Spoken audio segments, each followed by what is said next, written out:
Welcome into MIAA Saturday. I'm Calvin Silvers. And I'm Harry Loomis. With 3 weeks left, we're nearing the end of the regular season of MIAA football. However, the competition is still fierce. Let's take a look at last week's action. We start with a close matchup of last weekend with Fort Hays State at Central Missouri.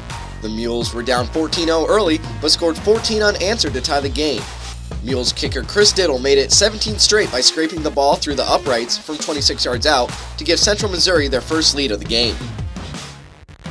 However, don't count out Chance Fuller and the Tigers. On 3rd and goal from the 3-yard line, Fuller quickly moves right and finds Hayden Wiltfong in the back of the end zone. The touchdown gave the Tigers the 21-17 win. Headed south now to Northeastern at Northwest Missouri. Bearcats up late in the first half, but Mike Cohen's pass to Alvin Keller gets picked up by Jordan Lamont, and he has an easy score to get the Riverhawks on the board. It wouldn't matter in the end. Late third quarter, Jamar Moya gets the handoff, and he flies down the left side. Just look at that speed. Takes it 71 yards, and the Bearcats with a statement 59-7 win. Switching over to Pittsburgh State versus Missouri Western, we saw action right off the bat. The Gorillas wanted to start the game off on the right note, and they're glad the ball landed in Dallas Flowers' hands off the kickoff. Flowers got busy early, finding a hole, bouncing off his own teammate, and crosses the field as he races 98 yards to the end zone.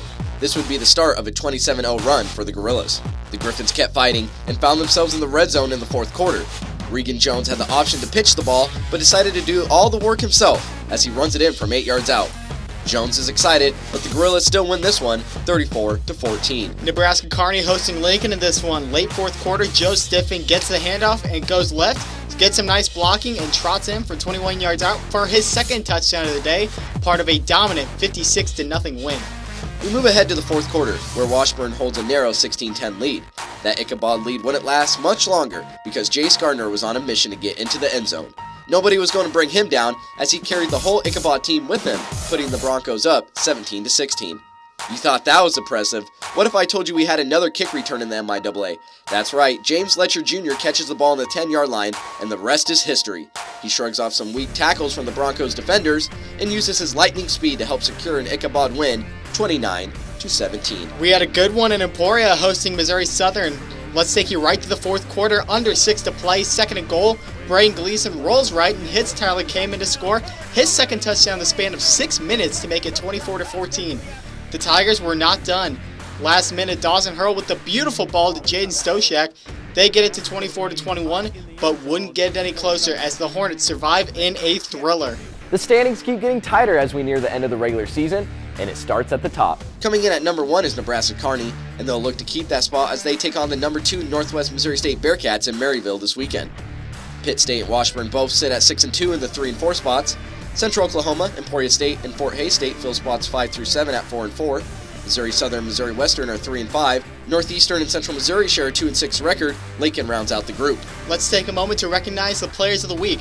The Mammoth Turk Defensive Player of the Week is John Johnson for Fort Hays. Johnson recorded a sack and led the Tigers with 8 tackles in their win over Central Missouri, but the freshman's biggest play was a forced fumble in the first half that kept the Mules off the scoreboard. The Mammoth Turf Special Teams Player of the Week is Washburn returner James Fletcher Jr. As we saw earlier, James Fletcher took a kickoff and returned it 90 yards for a touchdown, putting the Ichabods up 22-17 with 3:10 left to play. Fletcher had 3 kickoff returns of the day for a total of 141 yards and 1 punt return for 5 yards. The Mammoth Turf Offensive Player of the Week is Chance Fuller from Fort Hays. Fuller threw for 346 yards against Central Missouri, but that's not the story. His march down the field in the final 3 minutes 4 seconds was nothing short of spectacular. The Tigers went 75 yards on the last drive, and Fuller had 69 passing yards, all culminating in a touchdown pass to Hayden Wiltfong to secure a win. I actually had the chance to sit down with Fuller ahead of today's matchup against Emporia State. We're here with MIAA Offensive Player of the Week, Chance Fuller, quarterback for Fort Hays. Chance, thanks for joining us. Thanks for having me. All right, so Offensive Player of the Week, it's kind of a big honor. It gets posted everywhere. What's the reaction from, friends, family, professors, teammates when you get named? It is an honor. It's pretty cool, just with all the great athletes that we have in the MIAA to be recognized. But just getting texts from family, getting posts on Facebook and teachers and stuff like that, it's pretty cool just to be honored. And I'm happy it could be me. So you guys started out the year 0-2. You guys have kind of been firing after that. You've won 4 of your last 6 games. What's been the biggest factor in you guys' turnaround? I think we just put our head down and got to work. I think we thought we were a little bit better than we were. But just doing the little things right every day, just from lifting and watching film and just working hard every day to get better, to improve yourself, because we still need to get better, and just focusing on that and not focusing on really our record, just trying to get better every day and win every day. And it helps to win every day when you have weapons all around you, like Manny Ramsey and Hunter Bunke in the air, and Adrian Soto has been a guy that's been doing it all this year. How big is it as the quarterback to be able to have all those weapons at your disposal? Oh, it's huge. It makes my job easy. Those guys work real hard in the film room, in the weight room, and it's just a blessing to play with those guys. They make me look good, so I'm just lucky to have them on my side. And you go play Emporia State this week at home. Your guys' first matchup was 98 years ago. It's a long, historic matchup. I know. And I looked it up, and this is your Hall of Fame game too. How much extra motivation is there in a big game like this? Oh, it's huge, getting all the Hall of Fame people back, because they've been here, they've done it, they've succeeded. So it's cool to see them, and it's just always a big game against Emporia, another Kansas school. And my dad actually played football in Emporia, so it's another cool little thing. So yeah, excited for Emporia week. A little family rivalry there. Yeah, I was born when like 8 days before his senior year, and the first game I went to was Emporia versus Fort Hays when I was like 2 weeks old, not even. So it's pretty cool. Now that's a story. That's pretty cool right there. So yeah, it's been a pleasure to watch you guys. Your offense has been very explosive this year, so we'll be watching this week. Best of luck against Emporia. Yes, sir. Thank you. Thank you. Another busy weekend in the MIAA, and I think it's safe to say the matchup between Northwest Missouri State and Nebraska Kearney is on everyone's radar. The key for Northwest Missouri is to let the defense carry the workload. The Bearcats are bringing in the number 2 ranked rush defense in the nation, as they have only allowed 42.1 rushing yards per game. This is excellent, as they'll have to contain a very mobile Lopers quarterback in TJ Davis. For the Lopers, defense will also be a main focal point. The Lopers need to get in the backfield, especially if Mike Hohensee is the Bearcats quarterback. The Lopers have 30 pass breakups, 8 interceptions for 9 yards, and are allowing opponents to complete just 55% of its pass attempts. Hohensee has thrown at least 1 interception in the past 3 games. If the Lopers continue their impressive pass defense and give the ball back to the offense, it could spell trouble. Myers are fixated on Central Oklahoma headed to Pitt State. These two teams know each other very well, and while the Gorillas have won the last 4 matchups, none of them have been by more than 14 points.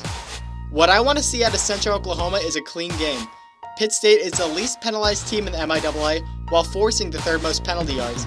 Central Oklahoma is only the 4th least penalized team, but they draw fewer flags than anybody in the conference. You do not want to give the Gorillas any time to play on offense. For Pittsburgh, they want to rush Keats Calhoun early and often. The Broncos have allowed 15 sacks already, and we know how quickly a sack can kill a team's momentum. They're playing in the jungle, the crowd is going to go nuts. Use that to your advantage. Here's a look at next week's matchups. Emporia State hosts Lincoln, Central Missouri heads to St. Joseph, the Gorillas host Washburn, Fort Hays at Northeastern, Nebraska Kearney's at UCO, and the Bearcats go to Joplin. It's now time for this week's Sponsor Spotlight. I had the honor of sitting down with Ashley Lester from Citizens Bank and Trust. All right, I am here with Ashley Lester from Citizens Bank and Trust. Ashley, how are you doing today?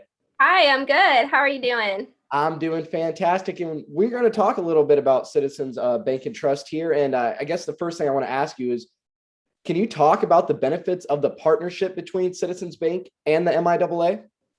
Yeah, sure. So the bank's been partnering with the MIAA since 2019 to sponsor the men's and women's basketball championships. And this is one of the largest sponsorships that we participate in. It's been really great to see how this has been, this partnership has been beneficial, not only for us, but also, for the MIAA too.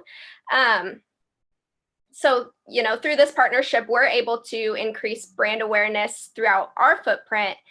And we've also had the opportunity to share our resources and expertise with some of the student athletes in this program with our financial literacy efforts. And, that's so cool that you guys are, with the MIAA, and you guys help with the basketball championships. Like you said, it's just a good way to get your brand out there, work with athletes, everyone in the MIAA. And speaking of that, the MIAA basketball championships and that being hosted it's always one of the highlights of the year, I feel like, within the MIAA, especially just the surrounding area. Why do you feel that Citizens Bank and Trust was the right sponsor for the MIAA basketball championships? Well, really, we couldn't ask for a more perfect location for the tournament itself, having it there at the Municipal Auditorium. Um, Again, it really helps the bank share our brand presence right there within the heart of our footprint. We really strive to respond locally to the financial needs of, Kansas City and our other markets. So that location really allows us to convey those efforts in the Kansas City metro area. And we'll talk a little bit more here in a little bit about just that metro area and just who you guys really work with. But that, like I said, very nice that where the tournament's located and where all that happens, and that's works for you guys. What are some of the trends or growth that you've seen, or even opportunities that you've seen in the collegiate sports marketplace? Sure. So, really, from what we've gathered with our discussions with Commissioner Racy and his team, we've really seen a trend in empowering the student athletes to grow in their capabilities, not just on the court, but off the court as well, and begin preparing them for life after their collegiate sports career, right? And so, especially now with the name, image, likeness legislation, student athletes have this sense of autonomy. And, of course, along with that, it's really important now more than ever to educate them on the importance of financial education and teaching them how to manage their money. So really what it boils down to is being smart about your money makes things more predictable and easier to manage in your working life. And so that's really where our experts come in, is to offer our free educational resources. And we've even conducted a few in-person financial literacy classes. So our goal in doing that is really to equip these young adults and the organization too with the tools that they need for financial success. Which honestly, that sounds perfect to me because, being a college student, I do have that problem sometimes of maybe spending more money than I should, or just, Right. Not saving it or putting it aside. I want to go Exactly. get some McDonald's tonight or something. I'm in a college town. So that's great that you guys are doing that. And I'm sure that the athletes really appreciate that because, life after sports and life after college it's very hard and it is scary. So it's nice to know that that they have you guys to fall back on. As we mentioned earlier, just being in that metro area, really, you guys are really a hometown bank. I feel like Citizens Bank and Trust really is a hometown bank. What are some of the MIAA programs and communities that you directly work with? Yeah, so like you said, we really are a hometown bank. We have 17 branches, and we're located primarily in the northwest, north central Missouri area. And we've also got a few branches in the Kansas City metro area as well. We've been in operation since 1889, so we've been around for a really long time. And since our start, we've had the privilege of serving really generations of families and communities. Some of our larger markets include Maryville, St. Joseph, of course, Kansas City. So thanks to our partnership with the MIAA, we're able to partner with schools like Northwest and Missouri Western to provide that educational support. That's awesome. Like I said, just being around, helping with the MIAA, which is a great conference to be a part of. And I'm glad that it's working both, not only for the MIAA, but also with you guys and Citizens Bank. Ashley, I really appreciate you taking the time to talk to us today, not only about the greatness of Citizens Bank and Trust, but what you guys are doing to help the athletes and the MIAA as a whole. And I appreciate you being here today. Yeah, thank you so much for having me. We love this partnership and we're happy to be part of it. That will do it for MIAA Saturday. We look forward to seeing you again here next week.